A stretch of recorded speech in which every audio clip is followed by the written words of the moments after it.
Muito bom dia, meus amigos.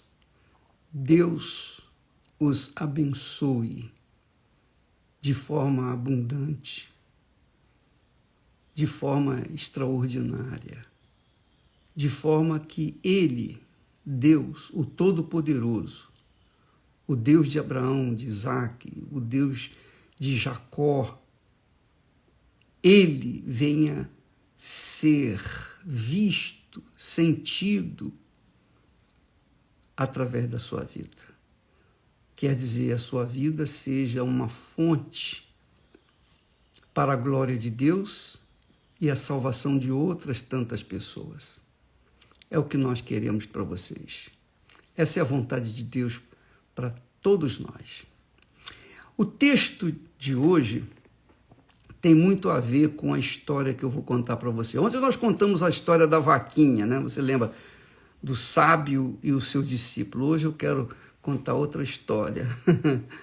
Essas historinhas são muito bacanas porque elas não deixam a gente esquecer e a importância da mensagem que elas trazem para a gente.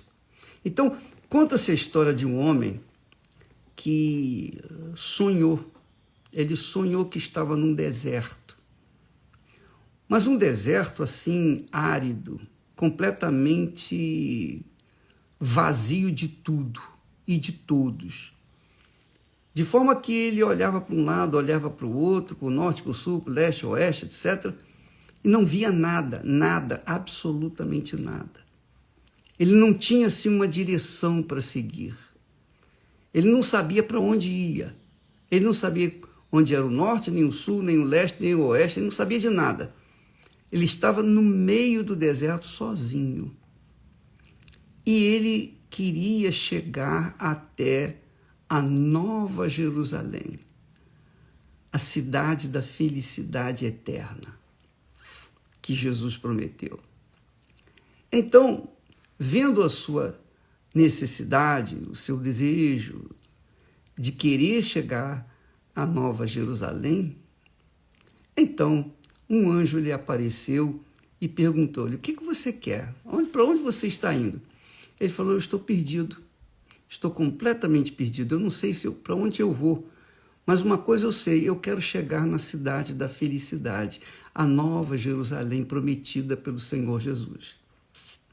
Então o anjo fez-lhe aparecer uma cruz enorme e falou para ele: olha, você tome essa cruz e leve-a nessa direção, e apontou o dedo. Mas presta atenção, não olhe, não fique olhando nem para a direita nem para a esquerda. Não se desvie de jeito nenhum, vai num caminho reto, no caminho da retidão, da justiça, o caminho da luz. Você sabe que o caminho da luz é reto. A luz não faz curva. Então, ela segue num caminho de justiça. Por isso, Jesus é a luz do mundo.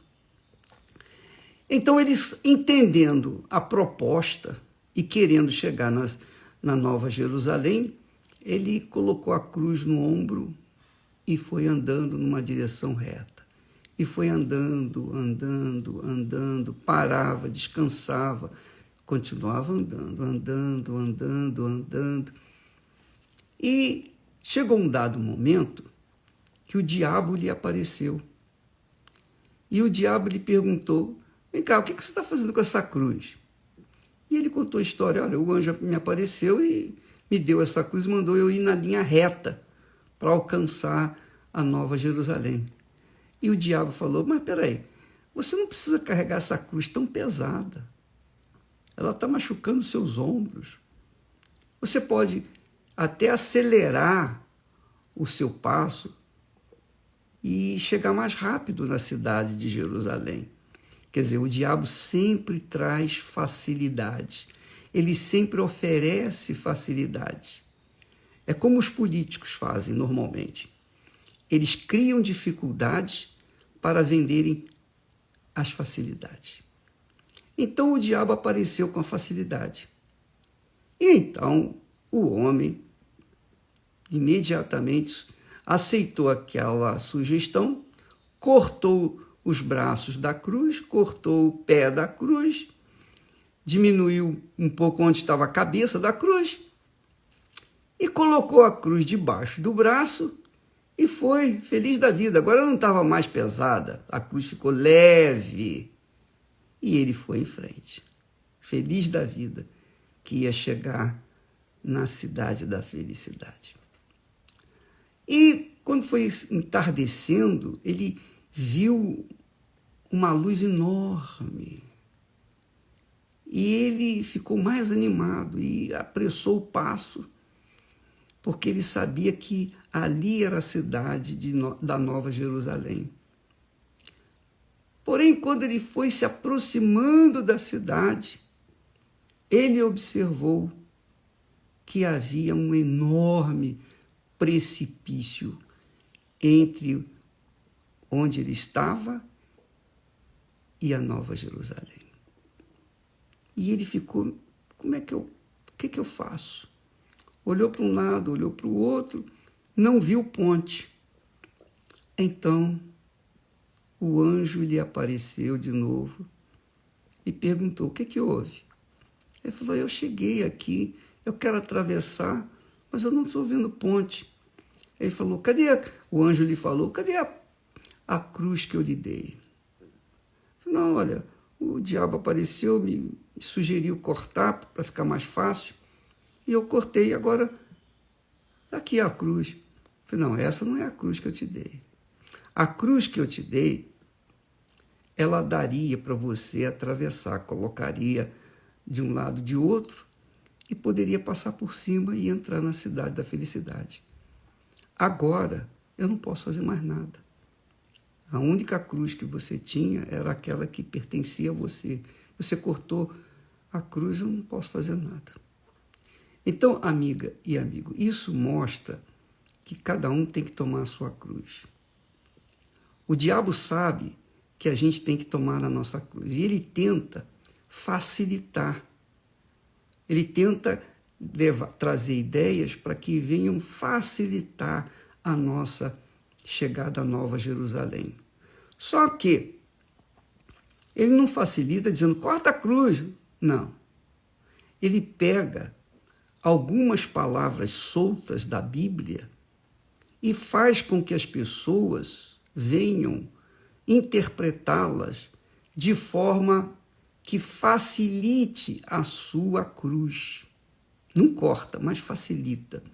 Por exemplo, o apóstolo Paulo disse lá que a minha graça, Deus falou para ele, a minha graça te basta, mediante a fé.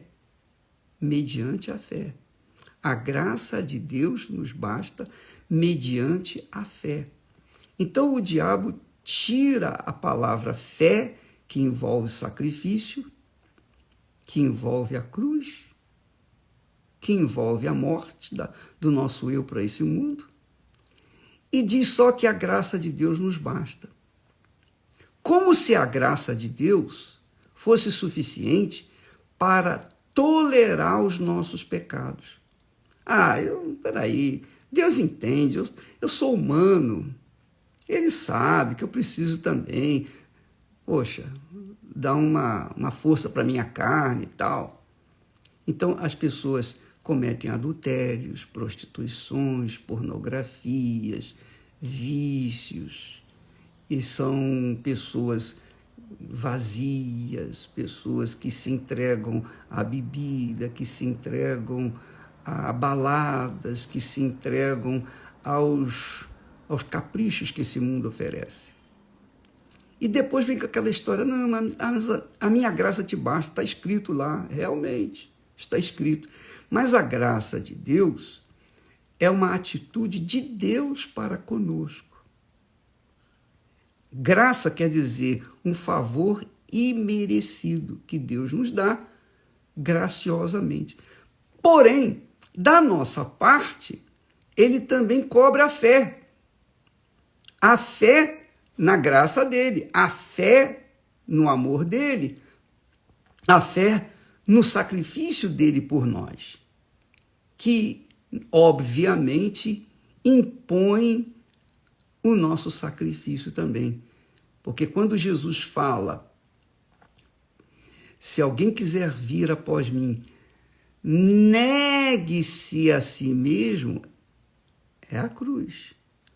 Tome a sua cruz, é a cruz. E siga-me, é a cruz.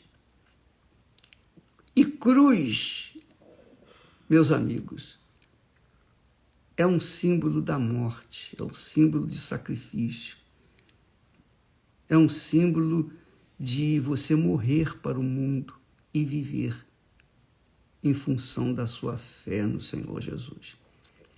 Então, você que me ouve nesse momento, que nos assiste, e que já ouviu muito falar, a minha graça te basta, a minha graça te basta, não vai nessa história não, porque essa história de que a minha graça te basta, você tem que entender o contexto. Tem que entender muito bem o contexto, porque na época em que Paulo reclamou, pediu, orou a Deus, meu Senhor, tira esse espinho, mensageiro de Satanás, que está na minha carne, está machucando a minha carne. E Deus lhe respondeu, a minha graça te basta. A minha graça te basta. E Paulo se conformou com aquele espinho enviado de Satanás. Por quê? Porque aquele espinho era uma proteção para Paulo. Enquanto ele tivesse aquele espinho na sua carne, ele não viria se ensoberbecer. Ele não viria se orgulhar das revelações que Deus lhe havia dado. Então, Deus, da parte dele, já tinha dado a graça para Paulo. E Paulo tinha abraçado a fé no Senhor Jesus, o qual ele tanto perseguiu. Então, a fé é imprescindível para você tomar posse dessa graça. Se a graça de Deus fosse suficiente, então todo mundo seria salvo.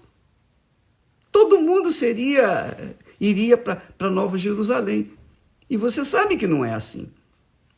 Porque seria só da parte de Deus, a ação da parte de Deus. E, na realidade, é a ação da parte de Deus junto com a fé. Porque, como está escrito, e o próprio apóstolo Paulo fala lá aos Hebreus, capítulo 11, versículo 6, ele diz assim, sem fé é impossível agradar a Deus, porquanto é necessário que aquele que se aproxima de Deus creia, tenha certeza de que ele é galardoador dos que o buscam, não fala nada de graça.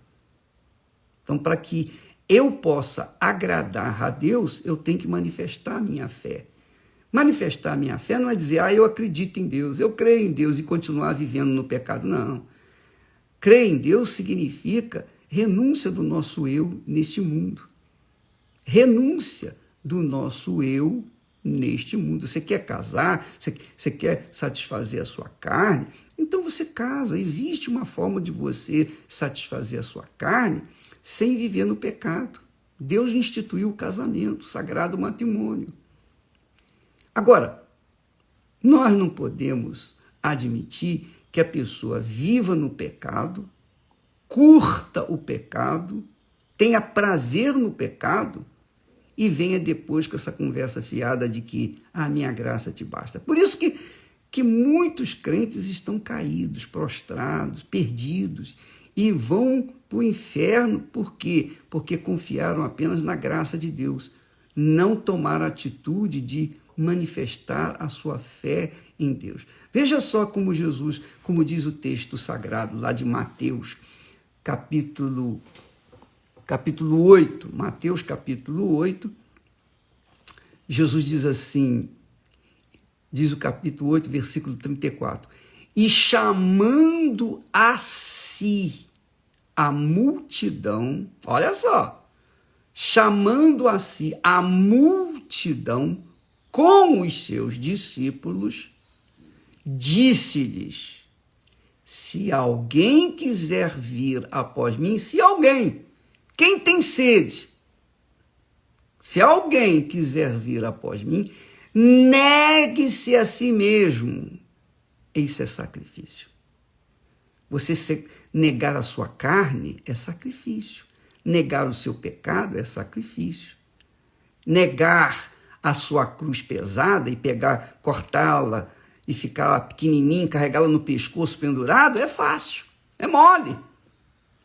Jesus disse que se alguém quiser vir após mim, negue-se a si mesmo. Porque para você carregar a cruz de Jesus, que é a renúncia deste mundo, que é odiar este mundo, você primeiro tem que negar a si mesmo.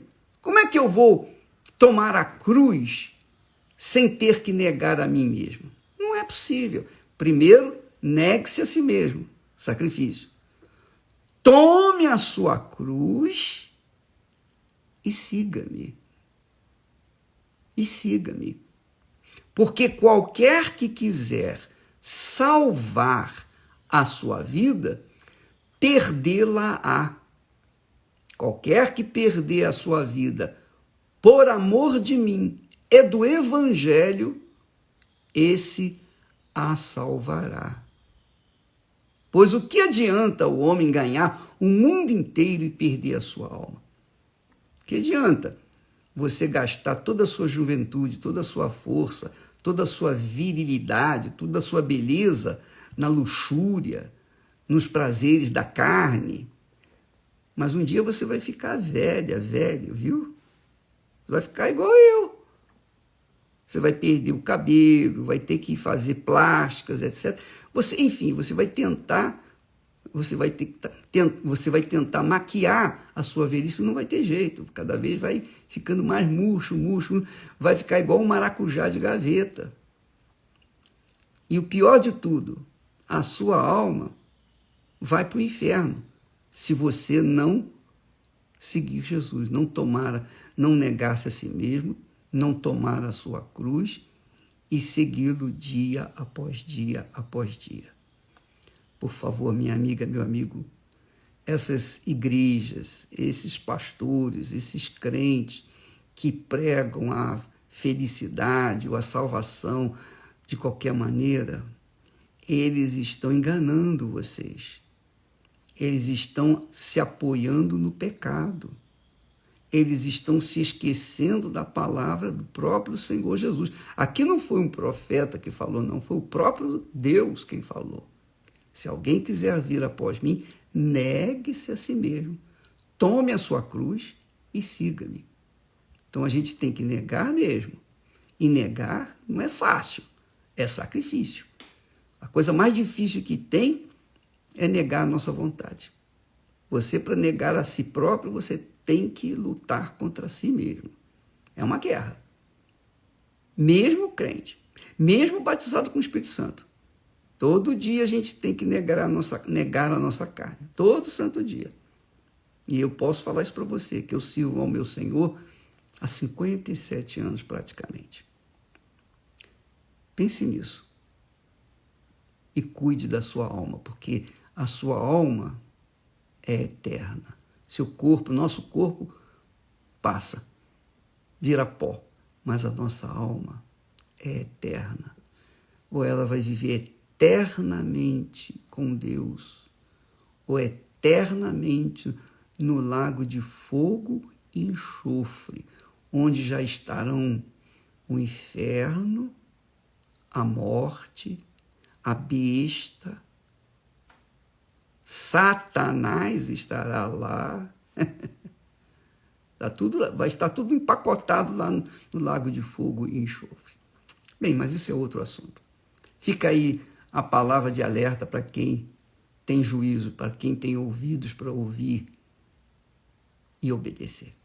Deus abençoe, abrindo seu entendimento, que a ficha venha cair e você compreenda e coloque em prática.